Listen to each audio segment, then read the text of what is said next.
This is real talk with Bhee, where your truth can set you free. Every story matters here. Every voice is loud and clear. From the pain to victory, from the struggle to destiny. Welcome to this episode of Real Talk with Bhee. If you're here, thank you for joining us today. And today we have a very interesting topic, and I won't be doing this all by myself. I invited someone with more energy, with greater efficacy, and she's here to dissect this topic. Yes, we have very pressing issues in our minds. We want to talk about finances, career, and all that. But the most important unit for us is our home. It starts from our marriages, our homes, our relationships. I noticed something, and I want her to help me clear the hair. And so I invited my madam, and she's going to actually introduce herself because I might not do the job well. She's a lawyer, but I might not say it right because I know she does a lot of divorce cases. And I'm here to get her to shed light on how we can avoid that so we can make better decisions from home. You're welcome, Sister Fiki. Thank you. Please introduce yourself. I don't think I did a good job. That's okay. So, Okay. My name is Fiki. I'm a lawyer and I've been practicing lawyer for over 20 years now. Okay. My law firm is Better Law Office, and I major in family law and immigration law. Thank you. So that's what you guys call it, family law. Yes. Sorry, I thought it was divorce law. No, it's family law. Family law. Because so people they misquote that word. They don't understand it. So when people come to me and say, I want a divorce. So before we divorce, there are 5 aspects of divorce. We start with parenting if there are children. We start with child support. Then we move to spousal support. Then we move to division of matrimonial property and matrimonial debt. So you don't walk away with the money and leave me with the debt. Then the final will now be the divorce. When we sign our document, say, bye, I don't want to see you again. Okay. Thank you. That was a lot.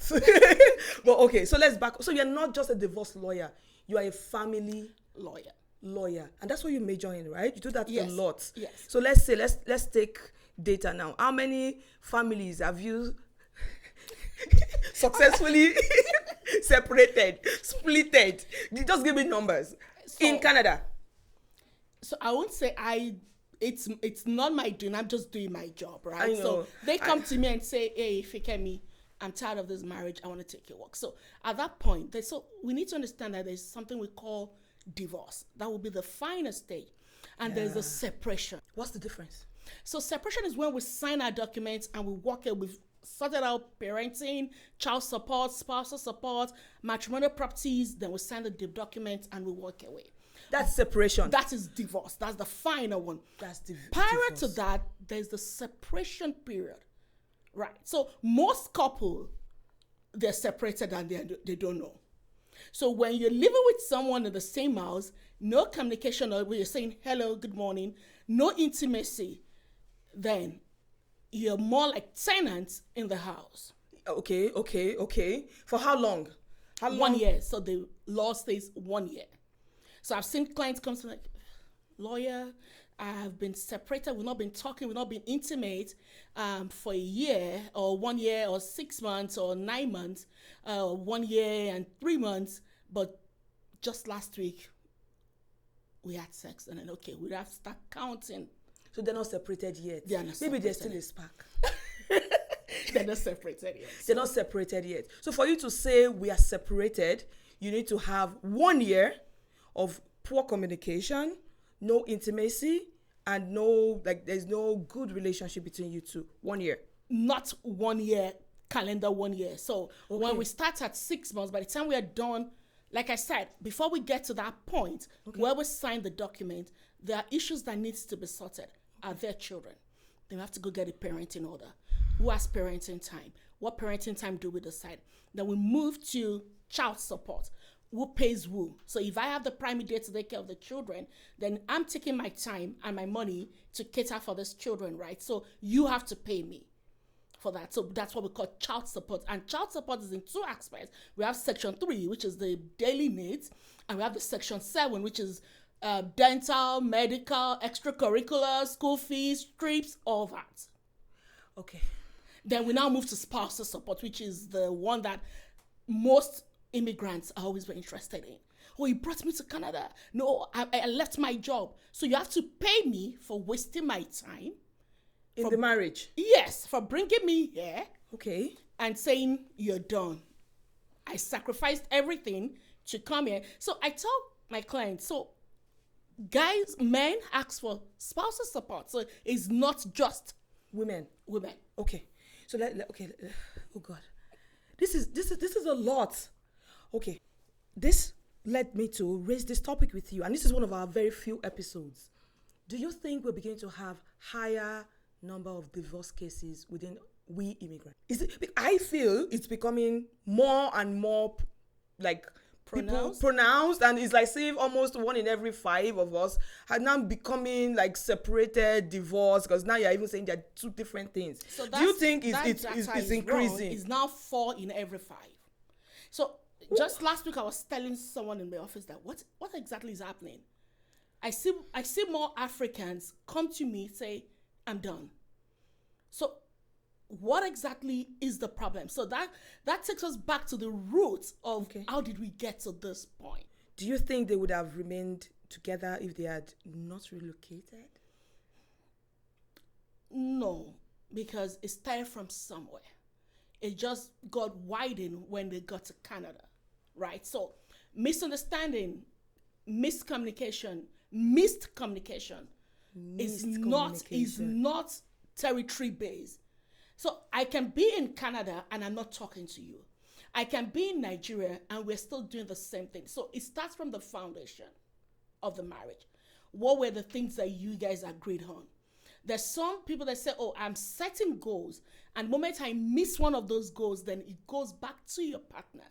So we need to understand the basis of this miscommunication and missed communication.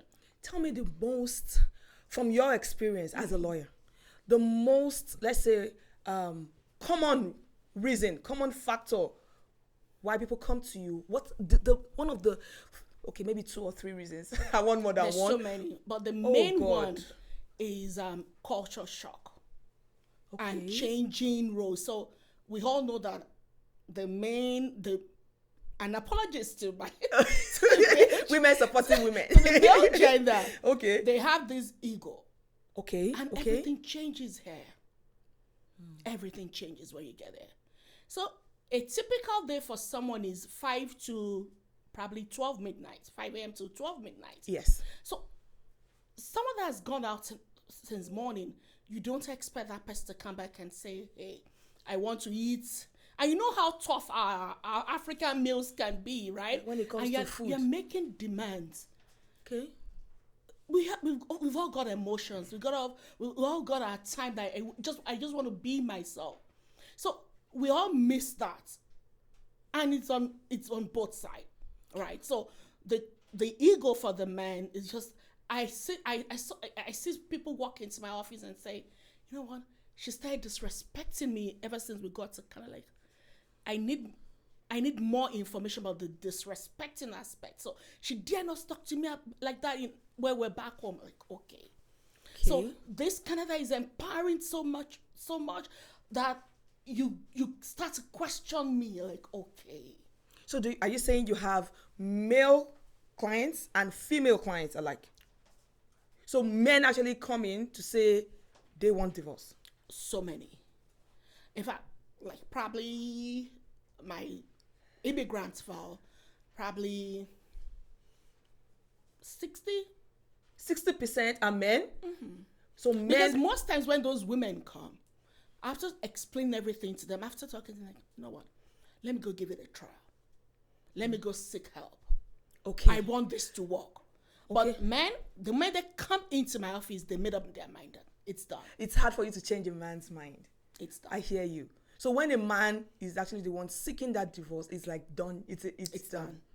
Yeah, at that point, I said, you know what, we've tried everything. I'm good to go. So 3 top complaints that men make. Can you give us that? Number 1? Finances. They're the only ones providing?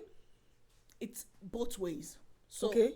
Some of them feel that because the female now is working, and I see no reason why, if you don't have an agreement that you're gonna be housewife, A full-time housewife. That's an African thing. making money, it's a problem to some people because they feel that their role as the primary earner, the provider, to be the provider. Now that you have money, you're empowered. Okay, so that can be a reason. So many times it is a big reason. Okay, Then- that's one for men. Okay, another one for men. For men, it's you spending more time, the emotional part for the women. So I see ladies coming to me like, sometimes we don't see ourselves in 3 days, Yeah. and you live in the same house. Yeah. Like, how is that possible? You know, we Of talked course. about pressure, Yes, financial of pressure. Of course, it's possible because They're how to work. sometimes these men do 3 jobs, 4 jobs, to pay just the to bills. put. So you don't expect. And I just remember the story now. Okay, of a please tell us. client that walked into my office and said, "You know what? Back home, I have women don't work where I come from, and now that she's working in Canada, I told her to keep her money and send her money back home. I don't want to see anything in her account." Like, okay, so what's the problem there? So eventually, the guy lost his job. So now asking the lady to start bringing the money into the house. So the guy is saying, no, the status quo remains. The status quo remains. So the money stays in my account. And so because of that, you want to divorce your wife. Why not sit down Okay. and have a conversation? Okay. I like that. So you've given me 2 reasons why men might seek divorce. Give me 2 top reasons why ladies seek divorce. Women. For women, most times it's the intimacy. Okay. Lack of intimacy. Partially the financial for some women, but of course, I know women, they cope, they tend to... Yeah, we try. Yeah, but We when try. it comes to intimacy, Okay. For them, it's important. And when there's nothing happening, 3 months, 6 months, is that enough reason to seek divorce though? yeah, it is. Because it's stated in the statement of claim for divorce. That's the first document we file for divorce. Say that again. Statement of claim for divorce. That's the first Intimacy document. can be a reason. In fact, adultery. So when there's no intimacy, we move to adultery. So that is a major reason why a marriage can break down. Okay. Are you in the position? I know it's your job, right? Are you in position to advise them otherwise? Number one, you can identify with them, right? Maybe they're a person of color too, and you understand the pressure. Is it your place to advise them otherwise? So when you walk into my office and you sign my retainer, I take the responsibility to advise you. Okay. And when I advise you, you now instruct me back. So when you see us talk in court, my client's advised, or my client's instruction is. So even if I advise you, you can take the advice or say, you know what? I don't want to take the advice. So can you advise them to go for therapy? Can you advise them? Of course we do. Does it work? Probably 20% of the time. They Because still come back. what I need you to understand is that when you make up your mind that you're walking into a lawyer's office to sign divorce documents, you are at that point where you've tried almost everything. So that's it. That's the last resort. So you've tried it. So you assume or you know for sure the minute the clients are there to sign the retainership with you, You know that. they've tried. Yeah. They've tried to talk it out. They've tried to seek therapy. They've tried to get counseling. It didn't Community work. support, everything. They've done Yeah. everything. And they just, once they sign that, then they're ready Yeah. for it. So tell us. So another point we missed for the women is domestic violence. Thank you. So recently, the files that have been coming to me has been based on domestic violence. So domestic violence is not just me eating you. There's the emotional part. There's the Yeah. financial part. Financial. Abuse, domestic abuse, psychological abuse, Verbal. emotional abuse, verbal abuse. So there's so many things that comes. So before you start eating yourself, you start from somewhere. It starts to build up. And so when, of course, they are protected by the lawyer, so they feel that, oh, because you're protected by the lawyer, then my ego as a man is so. You lay your hands on someone else's daughter, someone else's mother, someone else's sister, and you expect the person to keep quiet. I've had people call me on Sunday. Fiki, I'm going to call I'm going to call the police on my husband. Like, okay, calm down. Step out of the house. Let's Seek talk. refuge. Let's talk. So there's the restraining aspect of all this. So before you go to court, say, okay, let me go put this person out. There's something we call emergency protection order. Can we take a break? Oh my God. Just 1 minute break. This is Real Talk with Bee. This is Real Talk with Bee, where your truth can set you free. Every story matters here. Every voice is loud. I'm sorry I had to cut you. I just needed to take a breath. Okay. It was getting too hot for me. It's okay. You stopped at EPO. Yes. Let's take it from there. So EPO means emergency protection order. Okay. So we're at the point where we're talking about abuse. Yes. Right. So it's not just physical abuse. We have the emotional abuse. We have the verbal abuse, and sometimes the verbal abuse gets out of hand, and that's when it leads to physical. So, and women, we are weaker vessels, right? So we need to protect ourselves. And one thing, the law. Okay.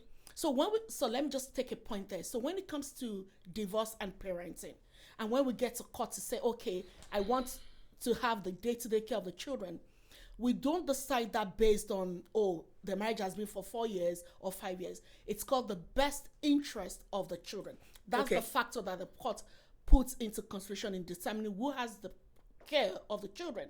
So now, when there's physical abuse and the children witness it, or the children are used to, dad is always yelling at mom, you know what, at that point, then it's safe to say, let's get an EPO. What an EPO means is you step out of the house. Who will step out of the house? The abuser. The abuser. So it's not just for men. Well, what if it's the owner of the house? At which point do you say he's the owner of the house? But person paying mortgage. Well, unfortunately, he has to step out. And even when we get to court, sometimes they tell me I'm very wicked. When I see that you've abused that lady to a great extent, I fight that she takes over the house. You go get another place. Why? Because the children live in the house. Okay. They have memories in the house. So sometimes I don't want to have anything to do with this house. I want to sell it. Then at that point, we come to division of matrimonial, property, and debt. But let's go back to EPO. So EPO, yeah. I call the police, and the police come, and they walk him out of the house. They tell him to take few clothes. Okay. And he leaves the house. So it's not allowed to come near the house. Sometimes 100 meters, 50 meters. I've heard that before. Yeah, so place of work, children's school, because you have to protect them at that time. Okay. So you go to court the next day, you get the order.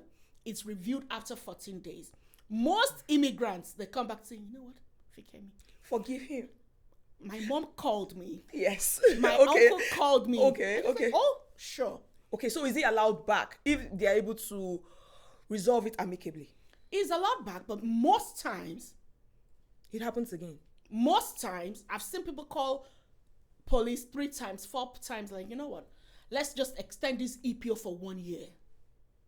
So it's from day 1 to 1 year. After 1 year, you can do a review. But we did that 1 year period. Okay. At any time, you can bring it back to court, say, oh, we resolved it. He has promised me, he has taken some counseling. I want to revoke the EPO. Okay. So at that point, it comes back.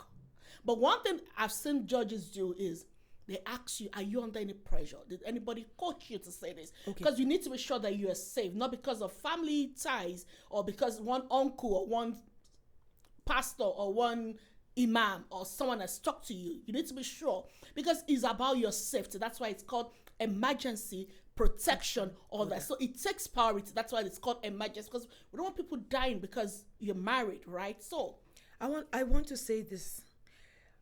A lot of people would have remained in that marriage if they had stayed back home.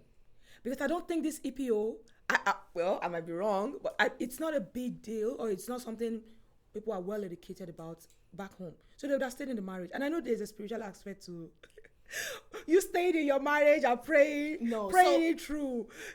Tell me. Most people associate divorce to spiritual issues. There's so many fundamental things. So it's how you build your foundation. Yes, some people build their foundation very well, and along the line, so many things happen. And so there's always an exception. There's always an exception. So it's not. I don't want to say, because I didn't really practice family law back home. I was working with the state. I was doing criminal law, so I don't know if that EPO is still. But I know they call the police, and I've had 1 or 2 times when I had to call the police. But by the time I was leaving the ministry where I was working, there was the the Ministry of Public Defender, where we step into such cases. Because at least I hear my director call me sometimes. You need to go to this city. You need to go to this town within that state where there's domestic violence. We take the abuser out. I go with police. I call the police immediately. I take the abuser out and leave the family. So you're not allowed to go near them, at least for some time. Till they are safe. And if you break that, then of course it turns to criminal case, right? Case for you. But so there's one thing people ask me. I don't want to give him a criminal record. So criminal EPO record does not give you criminal record. Okay, so you calling somebody and calling the police for any form of abuse? So when you have an EPO is not a criminal record. Is that good news? Well, I don't know. Because people would think, it's not going to be a criminal, then you can call EPO 10 times, I don't care. So it's not a How many EPOs can you get? As long as you don't feel safe. If it's 20 times, just keep getting it. But it's to get to a point where the court will advise you, look for an alternative. It's okay. Right. Let's go. And you will be tired yourself. Okay. Because no one your neighbor seeing police car in front of your house every day. And the children. Yeah. So tell us the stages of divorce. I know you said separation is the first thing. So not separation. The first thing is when you have issues. So that's the foundation. Yeah. When you can no longer manage your issues, then at that point, you know what? I just want to stay in your own lane. I stay in my own lane. Okay. Then before we know it, we're not talking to each other for 1 week, 5 weeks. Then we start sending emails to each other in the same house. We start sending text messages to each other in the same house. Then we now move to that stage of separation, physical separation, moving out. Most times I hear that men move to the basement. So probably that's why I don't want to develop my basement. So someone can be upstairs and the other person is in the basement. Yeah, so it's still separation. As long as we're not sharing anything, we're not intimate anymore. So they don't sleep together, they don't share the same room, they don't share the same space. Just he's walking out, you're seeing each other, but you're not talking to each other.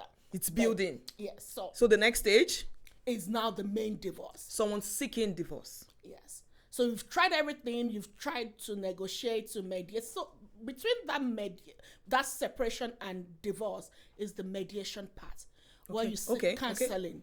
When you go to a mediator, so some people go to their religious leaders, pastors, to help them, imams. But I tell people, most of those files that come to me, they've tried everything before they go to their pastors. Of course, you don't want people to start laughing at you, right? You've been to those counseling sessions, it is not working. So what else will your pastor say, or will your imam say, or your religious leaders say that will make a difference? Is they're talking based on information they have. You are the one inside. You are the one who knows what you want. So why not set the record straight? And most times it's already too late. It's already too late. Do you think people fear the stigma that comes with divorce? Cultural reasons, right? Some people don't want to be addressed as someone that is divorced or separated, and then they just stay in that marriage, endure the marriage because of the stigma we attach to them. So I was talking to a friend some days back, and I was looking at the data, and I'm like, so who else is married now? Because this means everybody's divorced. That's the way it seems to me. It's so rampant these days. That's the way it seems to be. Because sometimes I hear some story and I say, this shouldn't lead to a divorce, but I think it's now reversed. People divorce over every little. Yeah, so the thing then was, it was a stigma. Right now, I think being married is not a stigma that you are under. And that's not good. Yeah, so everybody just like, so to them is like, I want my freedom. So where did that term come from? Two people that were friends, they fell in love. Now, so where's the freedom part in all this? That we are saying. So I think people now celebrate divorce. Not like it's not a stigma anymore. Because I've seen people walk to me and say, this is my third marriage. I'm like, okay. Okay. You're ready to go again. Yeah. So I've seen people tell me, so I'm looking at the documents and I'm saying, okay, these names, because I need to know what I'm chasing for child support. No, Sophie Kemi, there are 5 children with 4 fathers. I'm like, okay. So I married the first one, I divorced him, and then 2 years later I divorced, like, okay. So there are fundamental issues here. So, and it's gradually creeping into our community. We immigrants. Yes, so they see that there's really nothing there anymore. I know I want us to go on and on and on. But please tell us the real costs of divorce. Summarize it. I know there are different aspects and what it actually costs people, like divorce itself. People don't think about some other aspects when they are seeking divorce. Please tell us the real cost of divorce. So, like I said earlier, when you walk into my office, okay, to say, I want a divorce. Okay. The first question is, do you have children? Okay. Yes, there are children. Okay. So we have to deal with parenting. Okay. So parenting simply means you guys don't live under the same roof anymore. So who has day-to-day care of the children? Who has parenting time? Or because there was domestic violence, it has to be supervised. So there's a lot of cost associated with divorce. So I will break it down from parenting. So parenting, we're going to court, we are filing a document for parenting, who takes care of this, who takes care of that. But if there was domestic violence or there was anger issues, then both parties need to do courses. They have to pay for it. Except for the parenting after separation, which is free. But when it's eye conflict, you need to do more. Anger management, all those stuff. You pay for it. It's not free. It's not free. Okay. Because we need a certificate to file. Okay. Now, number 1. Yeah, so if there was anger issues or there was domestic violence, and you don't want either of the parties to see the child, then we now move to supervised parenting time for the abuser. So when we talk about supervised parenting time, then we now start thinking about agencies. There are agencies that are set up. So you have parenting time with your child from 10 to 4 every Saturday. You have to take the person there, the child there. You pay the agency. There are different ones, so you have to pay them for them to get you in. So there are costs associated. You pay that too. You pay that. So do they pay for your fees? It's different from lawyer's fee. And we are filing each document. So you are paying to file each document. Who is paying here? The client. Whoever walked into your office to seek divorce has to pay all of that. Yes, so you're at that point where you say, you know what? I'm done. So you have to pay for my service. Okay. My hourly rate, I tell you, it's always in my retainer letter. And you... How quick can you work? No, see, I tell people that I can't give you 10 hours for divorce. It's not like immigration file. Okay. I can't tell you 20 hours for divorce because there are 4 corollary reliefs that I need to get. Parenting, child support, spousal support, division of matrimonial property, and matrimonial debt. That is where the problem is always. Because if we decide to sell the house, then we start doing appraisal. How much is it? Okay, you're buying me off. Then how much am I getting? How much are we owing the bank? Then, there are credit cards for the family. There are line of credits. We need to settle all that. So that's why it's called matrimonial debt and matrimonial property. So matrimonial property, money is coming into the house. Matrimonial debt, money is going out. So we have to settle all of that. Okay. So it's a whole lot. Then there's the child support. That's where I see you see the true picture of people when it comes to people. Some people actually resign from their work. I don't want to work because I don't want to pay child support. I know. Is this whoever earns more? No. pays- So it depends on the parenting order. So if we are doing shared custody, Okay. 1 week on, 1 week off, then it's section 3. So that we use the notes of assessment and we divide based on that. But if we earn the same thing, right, it changes to section 9. Oh God. That is set off. So whoever is, even though it's shared custody, they're spending equal time with you as much as they're spending equal time with me. But because you are earning more than me, you still have to pay me. So that's called section 9. Okay. But for section 7, which is the extracurricular activities, dental, medical, all that, then at that point, it's not based on whoever earns more, proportional. Okay. I have just 2 more questions for you. In summary, I want you to tell us what we immigrants can do better. How we can avoid this. We don't want 4 out of 5. You know why? Because some people are caught in the middle. Some of these people are our friends, right? And the minute this happens between your friends, right? So it leaves you, the third party, in a very bad state. I know your job is to separate them. But please, what can you say we can do better as immigrants, right? So one thing you need to understand that you're leaving your comfort zone. Okay. So culture shock is one major thing. Yeah, you said that. So we need to both understand that we're leaving our comfort zone. We're moving into a new environment. So we need to talk about this before we even start preparing our immigration document. There will be so many things that will change. Are we ready? Are we ready for that? How good are we at defending each other or standing up for each other when these things happen? Or helping each other. Exactly, helping each other. I think that's even the right word. Yeah. Because when we come here, you see so many things. You hear so many things. Unemployment. Oh, so if I can peep quickly into my notes. So Please go ahead. one thing the men, they don't understand is that when you get here, we are more like we are equal, gender equality.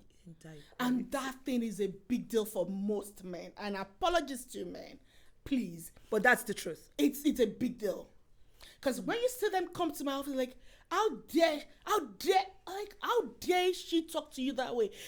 I've seen clients walk to my office and say, oh, I spoke with a male. I thought I was coming to meet a male lawyer. I said, okay, there are male lawyers, but I'm the senior lawyer here. You can talk to me. No, you guys are the same. Okay. Go speak to A male lawyer. So when those male lawyers come back to my table and say, Vicky, this guy's not reasonable. I said, deal with your Your gender. male Fiki. So I just speak at the back. I just give instruction. I give guidelines. I hear you. But again, it's still the same thing. Okay, so that's one. Cultural shock. Be ready. Right. Be So- prepared. Financial money. So the main provider gets to Canada, cannot find a matching job with his qualification, works as a Uber driver or works at McDonald's, and the wife, after the first professional exams, she gets her own qualification, she gets her own license, And she's she getting start 6 earning- figures. Oh my! Then heaven let loose. Then start hearing so many stories. How you paid for our school fees, how you paid for the family house. We shouldn't get to that point. That's number 2. Let's sit down. and Financial let's reasons. talk about things. So I tell most of my clients that you're talking to me, you're taking points as I'm talking. Can you sit down with your partner and do have the that same. conversation And do the same. with your mind closed, that we're trying to Resolve understand this. each other, accepting your own fault. Like, no way, Fikemi. That is not going to happen. And again, it's not only just immigrants. It happens. Okay. So And another one. that's number 2. Yeah, so another one is lack of extended family support. So back home, of course, you see elders, they intervene. But Your here, parents, your but here, aunties. the friend you're talking to is going through the same thing. So she's either giving you advice based on what What she's going to in her she's house, going- or what she or read she on, needs help, or what what she her read on color. Instagram, or what she read on Facebook. So that is not. There was a couple I felt so bad. Okay. Have you contacted the family?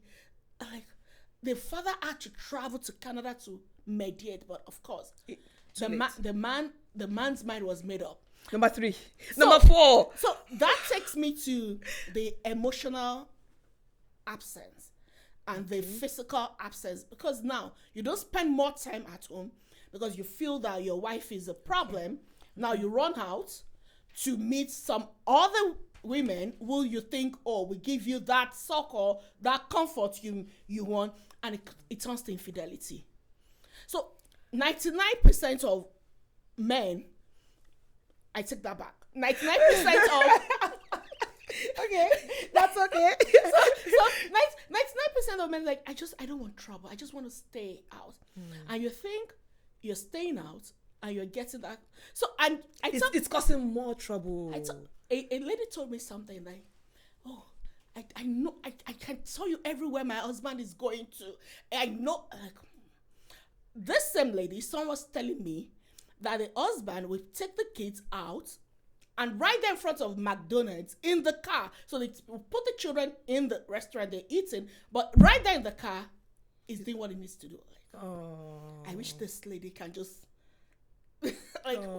So when you're absent, when you don't feel connected anymore, it leads to infidelity, right? So the other person suddenly becomes a stranger, and it leads to verbal abuse, physical abuse, and that leads to, okay, that point of saying, you know what, I'm done.